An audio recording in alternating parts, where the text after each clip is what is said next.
Welcome dear students. Page number 14, poem 1.3. Hope is the thing with feathers. Feathers म्हणजे पिसं. Hope म्हणजे आशा. की आशा ही जणू काही पिसं असलेली वस्तू आहे. असं एखाद्या वस्तूला पूर्ण ती दुसरी काहीतरी वस्तू असल्यासारखं जेव्हा कंपेअर केलं जातं तेव्हा त्याला रूपक अलंकार म्हणतात. इंग्लिशमध्ये मेटॅफर. ही कविता हे मेटॅफरचं उदाहरण आहे. तर आशा ही जणू काही पिसं असलेली वस्तू आहे. पिसं असलेली वस्तू म्हणजे पक्षी. So the hope is compared here to bird, to a bird. एखाद्या पक्षाशी होपची तुलना केलेली आहे. यातला फक्त फर्स्ट क्वेश्चन आपण घेणार आहोत. Do you ever feel nervous? Nervous उदास. तुम्हाला कधी उदास वाटतं का? Yes, I sometimes feel nervous. Do you ever feel really depressed? Depressed म्हणजे निराश, नाराज. Yes, I sometimes feel really depressed. What makes you nervous or depressed? कशाने तुम्ही नर्वस किंवा डिप्रेस्ड होता? तर sometimes failure makes me nervous or depressed. और the atmosphere, काय केलं वातावरणाने पण makes me nervous or depressed. आपण नर्वस किंवा डिप्रेस्ड होतो. What do you hope for on these occasions?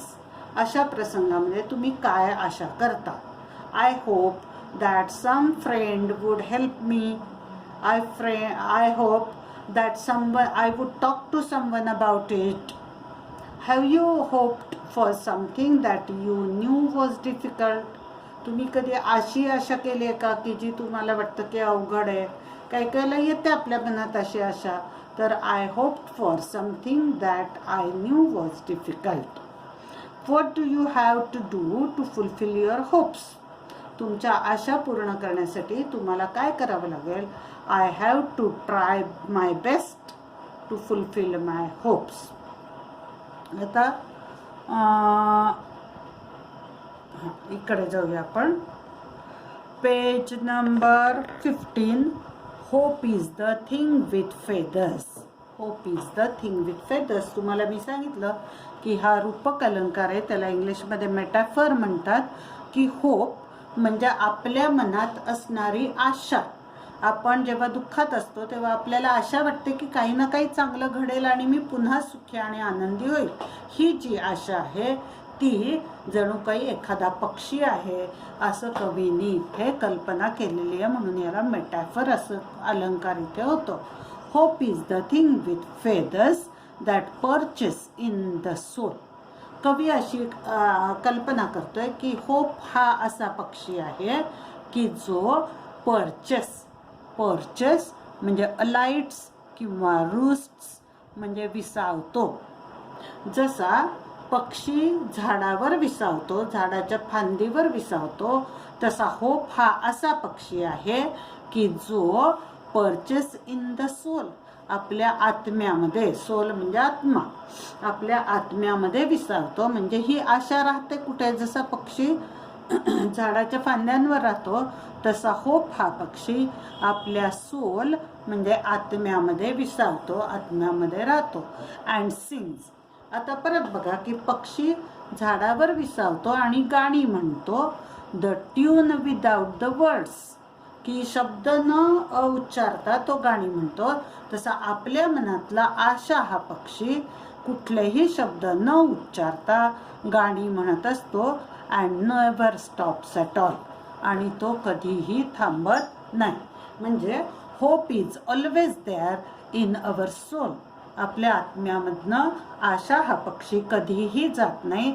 उलट तो काय करत असतो? Sings the tune.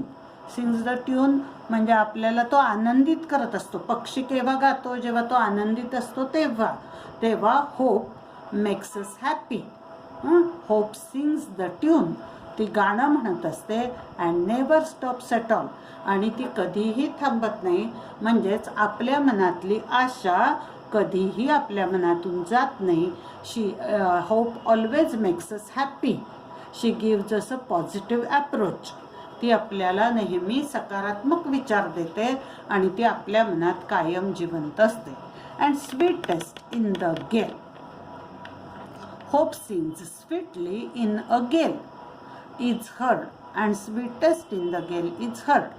गेल म्हणजे व्हेरी स्ट्रॉंग विंड, जोराचा सुटणारा वारा. इथे दिलंय बघा, व्हेरी स्ट्रॉंग विंड, सोसाट्याचा वारा. सोसाट्याचा वारा असेल तेव्हा सुद्धा पक्षी काय करतो, सिंग्स स्वीटेस्ट, गोड गातो. तसा होप नावाचा पक्षी आपल्या मनात उठणारा सोसाट्याचा वारा म्हणजे आपल्या मनातल्या वादळात सुद्धा, म्हणजेच when we are very sad, when we have some difficulties. आपल्या गेल हे कशाचं प्रतीक आहे, सोसाट्याचा वारा हे आपल्या जीवनात येणाऱ्या अडचणींचं. जेव्हा आपल्या मनात अडचणी येतात तेव्हा सुद्धा होप सिंग्स स्वीटेस्ट, आशा ही गोड गाते. म्हणजेच hope gives us positive approach, ती आपल्याला लढायची ताकद देते, सकारात्मक विचार देते. अँड स्वर must be the storm. Storm म्हणजे वादळ, वादळाच्या वेळेला सुद्धा. आता बघा, गेल म्हणजे सोसाट्याचा वारा आणि त्याचं भयानक रूप म्हणजे वादळ असतं, स्टॉर्म. तर सोसाट्याच्या वाऱ्यात सुद्धा ती आपल्याला आशादायी असं राहायला हे करते, आपल्याला प्रोत्साहन देते. अँड सॉर, SOR सॉर म्हणजे पेनिंग, पेनिंग किंवा कॉझिंग ग्रेट पेन म्हणजे वेदनादायी. पण वादळ हे मात्र वेदनादायी असतं. आता बघा, गेल हे छोट्या अडचणीचं प्रतीक आहे आपल्या जीवनातलं आणि स्टॉर्म हे आपल्या जीवनात येणारं भयानक वादळ म्हणजे खूप मोठ्या अडचणी. तर अशा अडचणीमध्ये सुद्धा ती वेदनादायी होते. दॅट कुड अबॅश द लिटल बर्ड, की अबॅश म्हणजे मेक अनइझी किंवा मेक इट कीप क्वाइट, अस्वस्थ होणे, अस्वस्थ करणे.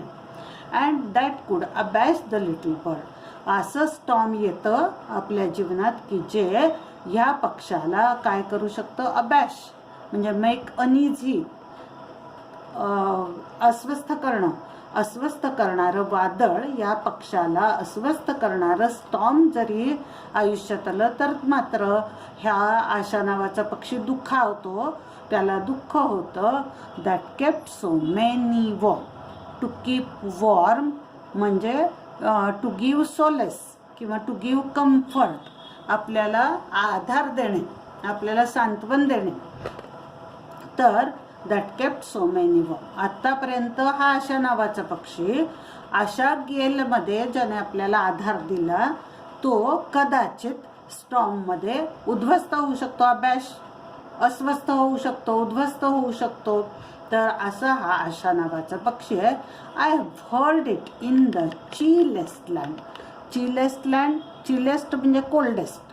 आता चिलेस्ट लँड हे कशाचं प्रतीक आहे तर toughest times in life. Toughest times, toughest खडतर, आपल्या आयुष्यातला अगदी खडतर काळ, त्याच्यामध्ये सुद्धा कवी म्हणतो की आय हॅव हर्ड, मी ऐकलेलं आहे ह्या आशा नावाच्या पक्षाचं. And on the strongest sea, आणि प्रचंड वादळी समुद्र असेल त्याच्यावर सुद्धा मी आशा नावाच्या पक्षाचं गाणं ऐकलेलं आहे. आता स्ट्रॉंगेस्ट सी किंवा चिलेस्ट लँड हे कशाचं प्रतीक आहे तर toughest times in our life, आपल्या जीवनातलं खडतर काळ, त्या काळात सुद्धा या आशा नावाच्या पक्षाचं गाणं मी ऐकलेलं आहे. म्हणजेच आशेने मला काय केलंय, माझ्यामध्ये सकारात्मक विचार दिलेले आहेत. Yet never in extremity. Extremity म्हणजे अतिशयोक्ती. When times are very hard, जेव्हा काळ अतिशय खडतर होता अशा काळामध्ये सुद्धा it asked crumb of me. It never asked crumb of me. Crumb म्हणजे अ लिटल बिट, एक छोटा तुकडा, अ स्मॉल बिट, अतिशय छोटा तुकडा, अ स्मॉल बिट. तर अशा या आशा नावाच्या पक्षाचं महत्त्व म्हणजे आपल्या जीवनामध्ये hope is very important in our life. Hope is very important in our life because it encourages it's. It gives us positive thoughts. It gives us, it comforts us. आपल्याला ती आराम देते, सुख देते, अशी ही आशा नावाचा पक्षी. आता शेवटच्या याच्यामध्ये कवी काय म्हणतो बघा, येट नेवर इन एक्स्ट्रीमिटी, अतिशय खडतर काळ असताना सुद्धा it asked crumb of me. तिने हा नेवर हा शब्द इथे घ्यायचा, it never asked crumb of me. तिने माझ्याकडून एकही छोटा कणही अपेक्षा केली नाही माझ्याकडून त्याच्या मोबदल्यात. It never asks for anything in return. त्याचा मोबदला म्हणून त्या आशेने माझ्याकडून काहीही मागितलं नाही. म्हणजे आशा ही आपल्या मनात असते आणि ती आपल्याला सगळ्या एवढ्या गोष्टी करते. खडतर काळामध्ये सुद्धा ती आपल्याला पाठिंबा देते, ती आपल्याला आधार देते, आपल्याला जगण्याचं बळ देते. But it never asks a crumb of me. ती आपल्याकडून कुठलाही एक कणाचीही आशा करत नाही. आपल्या मित्रमैत्रिणी बघा, कधी आपल्याला आधार दिला तर त्याच्या मोबदल्यात आपण त्यांच्यासाठी काहीतरी करतो. पण आशा ही अशी गोष्ट आहे की जी आपल्याला जगायचं बळ देते, आपल्या खडतर काळामध्ये आपल्याला मदत करते. But it never asks a crumb of us. ती आपल्याकडून एका कणाचीही अपेक्षा करत नाही. असा निस्वार्थी असे होप ही आपली मैत्रीण आहे, असं कवीचं म्हणणं आहे. The name of the title of the poem is hope is the thing with feathers. Poet is Emily Dickinson, poetess Emily Dickinson. आता आपण जोड्या घेऊ, मॅच. होप काय आहे? होप हा बर्ड आहे. Hope, poet compares hope with a bird. नंतर gale किंवा स्टॉर्म हे कशाचं प्रतीक आहे? वादळ किंवा सोसाट्याचा वारा. तर डिफिकल्टीज अँड प्रॉब्लेम्स, आपल्या जीवनातले डिफिकल्टीज. कीप वॉर्म, आराम, आपल्याला आरामात ठेवणे. Provide comfort, keep warm, warm म्हणजे उबदार, आरामात ठेवणे, आपल्याला आराम देणे. चिलेस्ट लँड, मग अशी सांगितलं मी, टफेस्ट टाइम्स इन लाईफ, आपल्या जीवनातला अतिशय खडतर काळ. आणि अ क्रम्ब म्हणजे अ व्हेरी स्मॉल बिट, हे वहीमध्ये लिहून काढायचं आहे. Hope is the thing with feathers. आता काय करायचं बघा, कंसात दिलेल्या क्रियापदाची योग्य ती रूपं वापरायची. Hope is the thing with feather that perches, ES लावायचा, in the soul, and sings, S लावायचं, the tune without the words, and never stops, S लावायचा ॲट. इथे सगळीकडे S ची रूपं येणार आहेत. ह्याला ES लागणार आहे, याला S, याला S.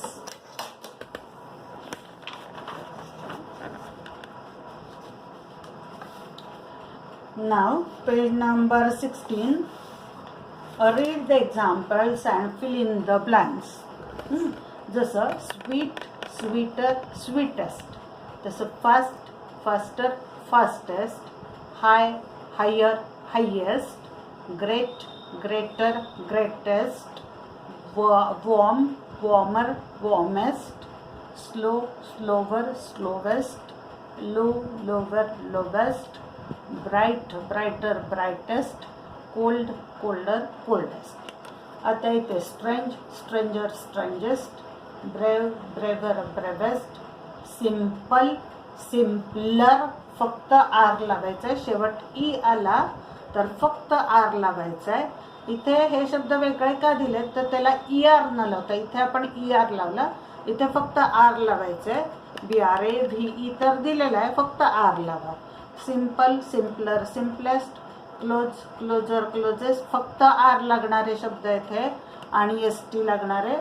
Fine, finer, FINER, finest. Large, LARGER आणि largest, LARGEST. Wise, wiser, wisest. इथे बघा शेवट Y आलाय, Yचा I होतो आणि नंतर ER आणि EST लागतो. PRETTY, pretty. PRETTI, Yचा I झाला ER, prettier, प्रिटिएस्ट. PRETTI, EST. Note the changes in the last letter म्हणले की शेवटच्या अक्षरातला बदल लक्षात घ्या. आता nasty, NASTY, नास्टियर, NASTIER, NASTIEST. Angry, ANGRY, ANGRIER, angrier, ANGRIEST, angriest. Hungry, HUNGRY, HUNGRIER, hungrier, HUNGRIEST, hungriest. आणि naughty, naughtier, naughtiest behavior. Find the phrases or lines in the poem that mean the following. Hope is a light, delicate thing. तर hope is a thing with feathers.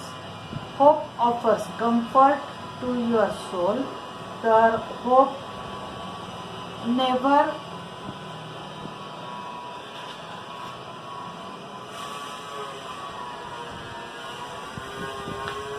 keeps us warm वाली ओळ आहे ती लिहायची इथे.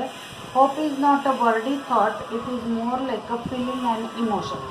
It never speaks a word आहे ती ओळ इथे लिहायची. In the most difficult times, hope offers the greatest comfort. तर in the chillest land आहे ना ती ओळ इथे लिहायची.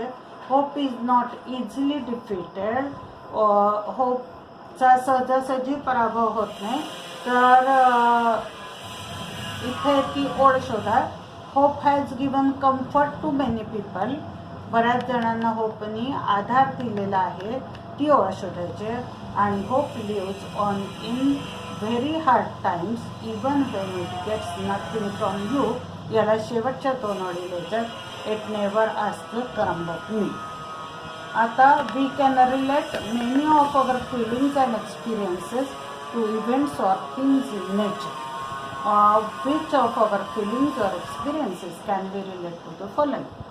आता डार्कनेस याच्याशी आपली कोणती भावना किंवा अनुभव रिलेटेड आहे, संबंधित आहे. डार्कनेस म्हटलं की फिअर, मनातली फिअर.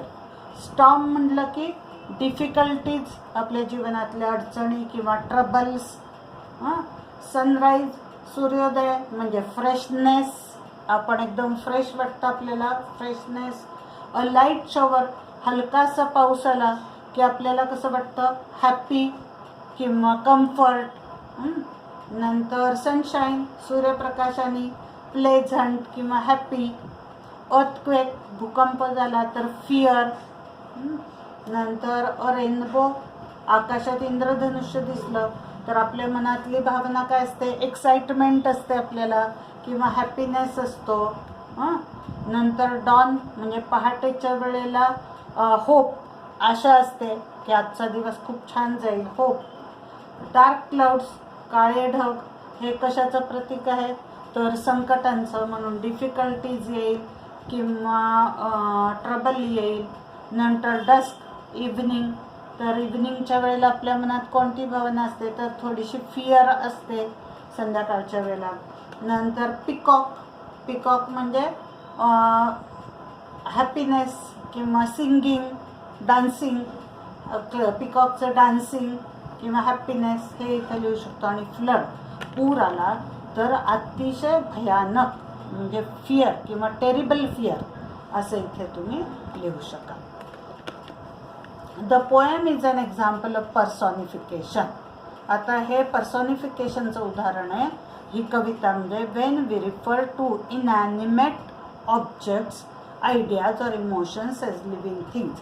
एखादी गोष्ट, एखादी वस्तू आहे, होप ही मनातली वस्तू, त्याचं जेव्हा एखाद्या जणू काही ती सजीव आहे अशी कल्पना केली जाते तेव्हा तिथे पर्सॉनिफिकेशन असा अलंकार होतो. Hope is portrayed as a little bird. आशा ही जणू काही छोटा पक्षी आहे असं इथे दाखवलेलं आहे, म्हणून इथे पर्सॉनिफिकेशन हा अलंकार होतो. आता अशी आणखी उदाहरणं पर्सॉनिफिकेशनची तुम्ही शोधायचे. हा झाला तुमचा होमवर्क.